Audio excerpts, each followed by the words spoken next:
time entertaining, because after a while Hermione and Ginny started requesting their favourite noses. "Do that one like the pig snout, Tonks." Tonks obliged, and Harry, looking up, had the impression that a female Dudley was grinning at him. Mr. Weasley, Bill and Lupin were having an intense discussion about Robbins. "They're not giving anything away yet," said Bill. "I still can't work out whether they believe he's bad or not. Of course, they might prefer not to take sides at all. Keep out of it." "I'm sure they'd never go over to you," said Mr. Weasley, shaking his head. "They've suffered losses. Remember that goblin family he murdered last time, somewhere near Nottingham?" "I think it depends what they're offered," said Lupin. "And I'm not talking of gold. If they're offered freedoms we've been denying them for centuries, they're going to be tempted. Have you still not had any luck with Ragnar, Bill?" "He's feeling pretty anti-wizard at the moment," said Bill. "He hasn't stopped raging about the Batman business. He reckons the Ministry did a cover-up. The goblins never got their gold from him, you know." A gale of laughter from the middle of the table drowned the rest of Bill's words. Fred, George, Ron and Mundungus were rolling around in their seats. "And then," choked Mundungus, tears running down his face, "and then, if you'll believe it, he says to me, he says, 'Here, Don, where did you get all them toads from? Because some son of a bludger's gone and nicked all mine.' And I says, 'Nicked all your toads? Well, So bludger. so you'll be wanting some more then.' And if you'll believe me, lads, the gumless gargoyle buys all his own toads back off me for twice what he paid in the first place. I don't think we need to hear any more of your business dealings. Thank you very much, Mundungus," said Mrs. Weasley sharply, as Ron slumped forward onto the table, howling with laughter. "Beg pardon, Molly," said Mundungus at once, wiping his eyes and winking at Harry. "But, you know, Will nicked some of 40 Harris in the first place, so I wasn't really doing nothing wrong." "I don't know what you've learned about right and wrong, Mundungus, but you seem to have missed a few crucial lessons," said Mrs. Weasley coldly. Fred and George buried their faces in their goblets of butterbeer. George was hiccuping. For some reason, Mrs. Weasley threw a very nasty look at Sirius before getting to her feet and going to fetch a large rhubarb crumble for pudding. Harry looked round at his godfather. "Molly doesn't approve of Mundungus," said Sirius in an undertone.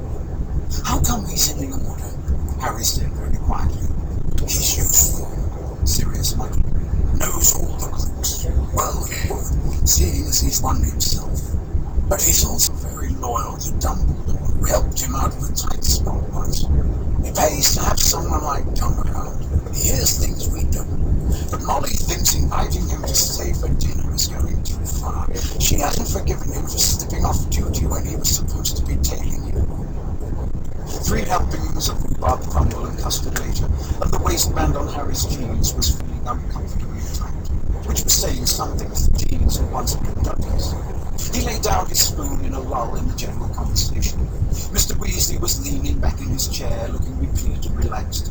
Tonks was yawning widely, her nose now back to normal, and Ginny, who had lured Crookshanks out from under the dresser, was sitting cross-legged on the floor, rolling to beer corns for him to chase. "Nearly time for bed, I think," said Mrs. Weasley on a yawn. "Not just yet, Molly," said Sirius, pushing away his empty plate and turning to look at Harry. "You know, I'm surprised at you. I thought the first thing you'd do when you got here would be to start asking questions about Voldemort." The atmosphere in the room changed with the rapidity Harry associated with the arrival of Dementors.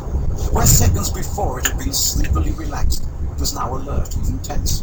A frisson had gone around the table at the mention of Voldemort's name. Lupin, who had been about to take a sip of wine, lowered his goblet slowly, looking wary. "I did," said Harry indignantly. "I asked Ron and Hermione, but they said we're not allowed in the order, so—" "And they're quite right," said Mrs. Weasley. "You're too young." She was sitting bolt upright in her chair, her fist clenched upon its arms, every trace of drowsiness gone. "Since when did someone have to be in the Order of the Phoenix to ask questions?" asked Sirius. "Harry's been trapped in that muggle house for a month. He's got the right to know what's been happening." "Hang on," interrupted George loudly. "How come Harry gets his questions answered?" said Fred angrily. "We've been trying to get stuff out of you for a month, and you haven't told us a single stinking thing." said George. "You're too young. You're not in the order," said Fred in a high-pitched voice that sounded uncannily like his mother's. "Harry's not even of age." "It's not my fault you haven't been told what the order's doing," said Sirius calmly. "That's your parents' decision. Harry, on the other hand..." "It's not down to you to decide what's good for Harry," said Mrs. Weasley sharply. Her normally kindly face looked dainty. "You haven't forgotten what Dumbledore said, I suppose?" "Which bit?" Sirius asked politely, but with an air as though readying himself for a fight. "The bit about not telling Harry more than he needs to know," said Mrs. Weasley, placing a heavy emphasis on the last 3 words. Ron, Hermione, Fred and George's heads turned from Sirius to Mrs. Weasley as though following a tennis rally. Ginny was kneeling amid a pile of abandoned butterbeer corks, watching the conversation with her mouth slightly open. Lupin's eyes were fixed on Sirius. "I don't intend to tell him more than he needs to know, Molly," said Sirius. "But he was the one who saw Voldemort come back." Again, there was a collective shudder around the table at the name. "He has more right than most to..." "He's not a member of the Order of the Phoenix," said Mrs. Weasley. "He's only 15, and he's dealt with as much as most in the Order," said Sirius. "And more than some." "No one's denying what he's done," said Mrs. Weasley, her voice rising, her fist trembling on the arms of the chair. "But he's not a child," said Sirius impatiently. "He's not an adult either," said Mrs. Weasley, the colour rising in her cheeks. "He's not James, Sirius." "I'm perfectly clear who he is, thanks, Molly," said Sirius coldly. "I'm not sure you are," said Mrs. Weasley. "Sometimes the way you talk about him is as though you think you've got your best friend back." "What's wrong with that?" said Harry. "What's wrong, Harry, is that you are not your father, however you might look like him," said Mrs. Weasley, her eyes still boring into Sirius. "You are still at school, and adults responsible for you should not forget it." "Meaning I'm an irresponsible godfather?" demanded Sirius, his voice rising. "Meaning you've been known to act rashly, Sirius, which is why Dumbledore keeps reminding you to stay at home and..." "We'll leave my instructions from Dumbledore out of this, if you please," said Sirius loudly. "Arthur," said Mrs. Weasley, rounding on her husband. "Arthur, back me up." Mr. Weasley did not speak at once. He took off his glasses and cleaned them slowly on his robes, not looking at his wife. Only when he had replaced them carefully on his nose did he say, "Dumbledore knows the position's changed, Molly. He accepts that Harry will have to be filled in to a certain extent now that he is staying at headquarters." "Yes, but there's a difference between that and inviting him to ask whatever he likes."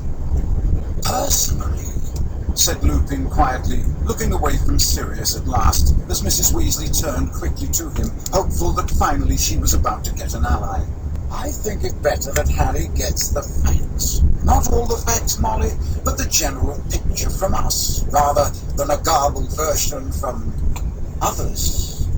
His expression was mild. Harry felt sure that Lupin at least knew that some extendable ears had survived Mrs. Weasley's purge. "Well," said Mrs. Weasley, breathing deep, looking around the table for support that did not come. "Well, I can see I'm going to be overruled. I'll just say this. Dumbledore must have had his reasons for not wanting Harry to know too much. Speaking as someone who has got Harry's best interests at heart."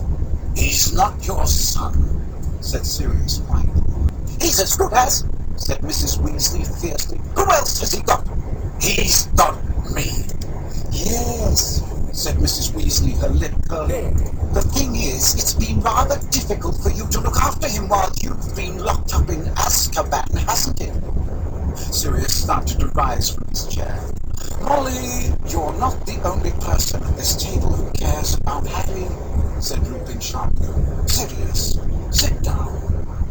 Mrs. Weasley's lower lip was trembling. Sirius sank slowly back into his chair, his face white. "I think Harry ought to be allowed to say in this," Lupin continued. "He's old enough to decide for himself." "I want to know what's been going on," Harry said at once. He did not look at Mrs. Weasley. He had been touched by what she had said about his being as good as a son, but he was also impatient at her mollycoddling. Sirius was right. He was not a child. "Very well," said Mrs. Weasley, her voice cracking. Ginny, Ron, Hermione, Fred, George. I want you out of this kitchen, now.